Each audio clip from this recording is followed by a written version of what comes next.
judicial officers, both of the United States and of the several states, shall be bound by an oath or affirmation to support this Constitution. So, again, we're supporting this trust idea. You got to take an oath. You got to promise to protect people's rights. But no oath or affirmation, but no religious test shall ever be required.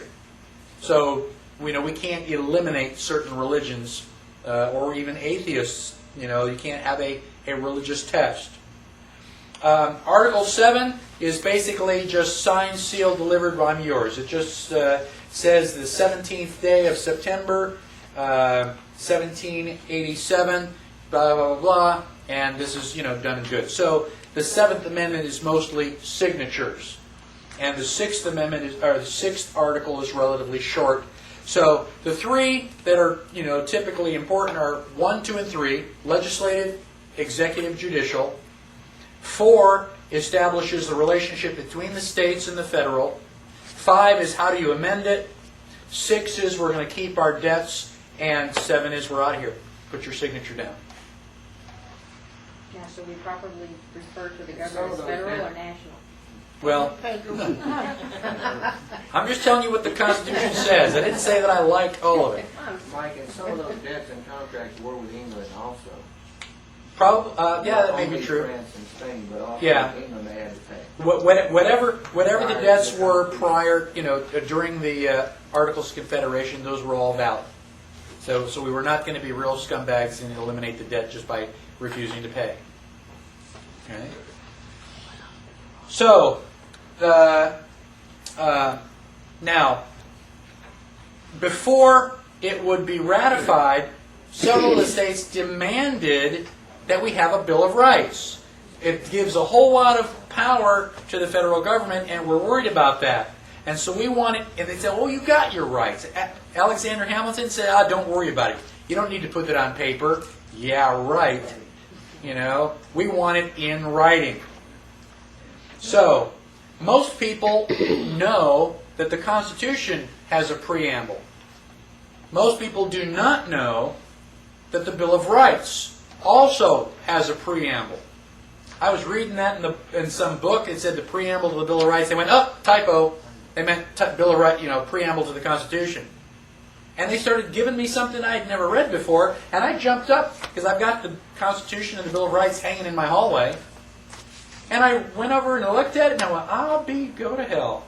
Look at that. So, the preamble to the Bill of Rights. The conventions of a number of the states, having at the time of their adopting the Constitution, expressed a desire, in order to prevent misconstruction or abuse of its powers, that further declaratory and restrictive clauses should be added, and as extending the ground of public confidence in the government will best ensure the benefit and ends of its institution. So what? So we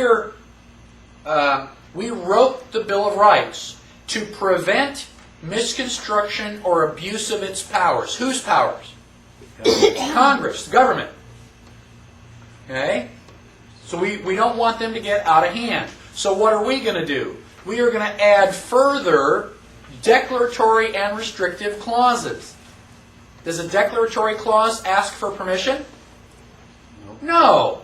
I'm telling you that I've got freedom of speech. I'm telling you that I've got a right to keep and bear arms. I'm not asking.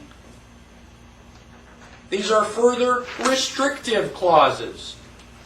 We're putting restrictions on the power of government. What are the original restrictive clauses? The Constitution.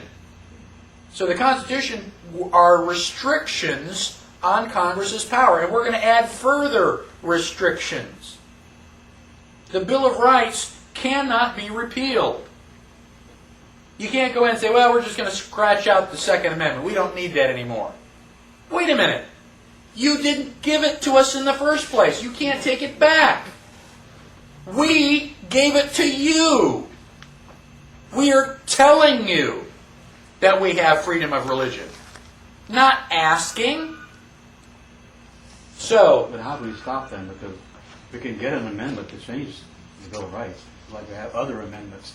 No, that is not true. You can get amendments to change the other amendments, The 18th Amendment established prohibition. The 21st Amendment repealed it. But that has nothing to do with rights.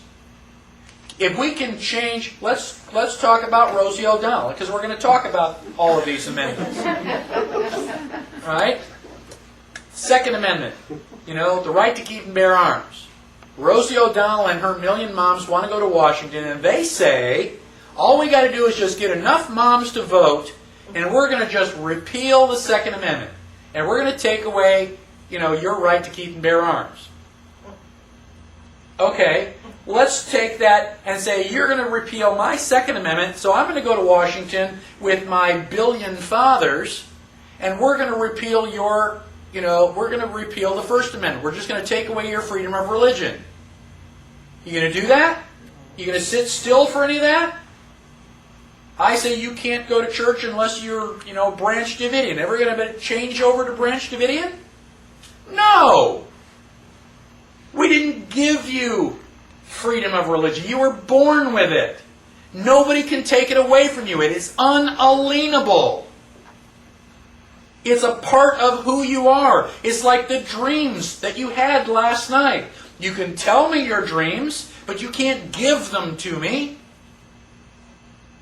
It's integral to who you are. You've got a heart, you've got lungs. You give me any of that, you stop existing.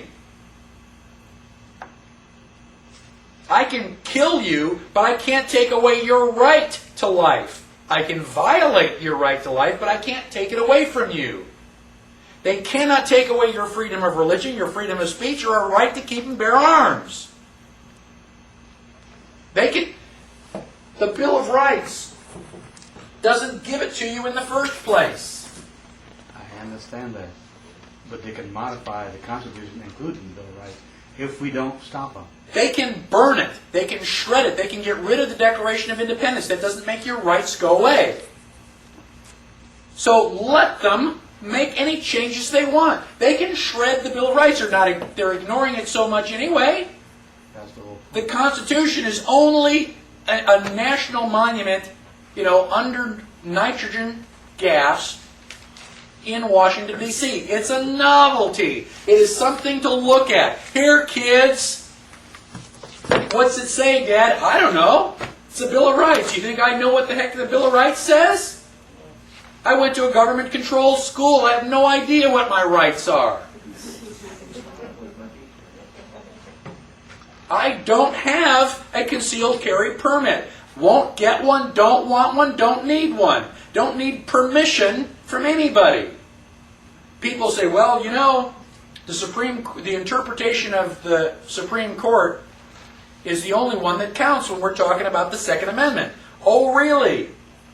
Well, then you come and stand in front of my front door when the government comes to collect my guns. You're going to find out that my interpretation of the Second Amendment is the only one you need to be worried about. Make sure you got your insurance paid up and kiss your kids goodbye. I'm not giving up my guns any more than I'm willing to give up my freedom of speech. Shred it. I don't care. It's a piece of paper. I am willing to stand up and defend my rights, whether anybody else does or not. And again, I ask you, how bad does it have to be before you are willing to stand up and fight for your rights? You got to know what they are. It's not a privilege. Nobody gave it to you.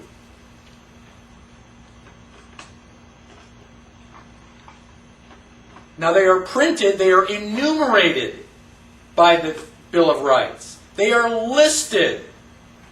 Just why? So that we know what they are? Well, today, yeah. Most of us have got to read it to find out what they are. Why did we list them? Did we list them for us?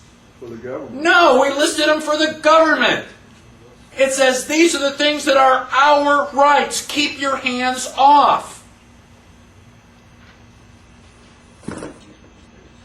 So let's go through them rather quickly and briefly. Page 43. And